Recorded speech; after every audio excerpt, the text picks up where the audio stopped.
Pa si poglejmo zdaj najprej sintetična tekstilna vlakna, ki v tej naši shemi predstavljajo najpomembnejši delež. Zdaj, sintetična tekstilna vlakna prepoznamo, to so poliester, najlon oziroma poliamid, akril, tudi elastan. Ta sintetična vlakna se danes uporablja nekje od 60 do 70, tudi podatek 72% naših oblačil. Zakaj? Zato, ker sintetična tekstilna vlakna so v bistvu zelo poceni in pa vsestransko uporabna. To pomeni, da če imamo mi aktivna oblačila, nam omogočajo zračnost, raztegljivost, spet na drugi strani pri zimskih oblačilih nam omogoča neko toplino, trdnost, in pa tudi, bomo rekli, ima zelo visoko odpornost na obrabo in pa, bomo rekli, popularna ali pa priljubljena tudi zaradi prijetnega otipa oziroma dotika.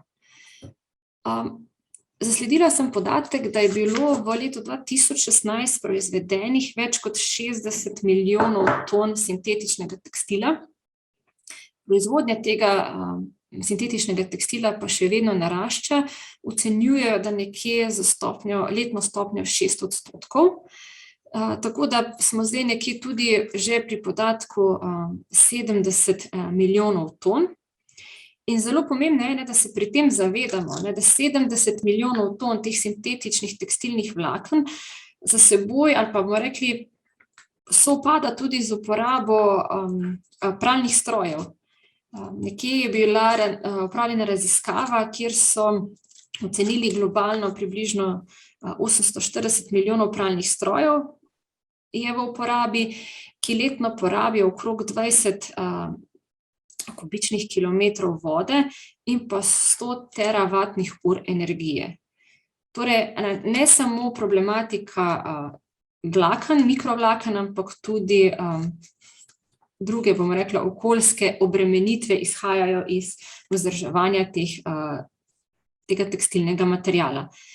In pranje je tisto, ki ponavadi ali pa velikokrat pogosto povzroči sproščanje mikrovlaken iz tkanin. Zakaj?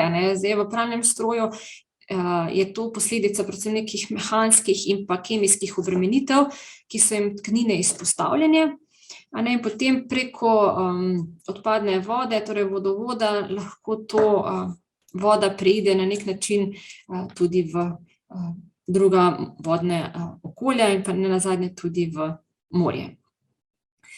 Poročali so tudi, da v enem pranju, torej skozi eno pranje v nekem povprečnem pralnem stroju se lahko sprosti tudi do 1900 vlaken.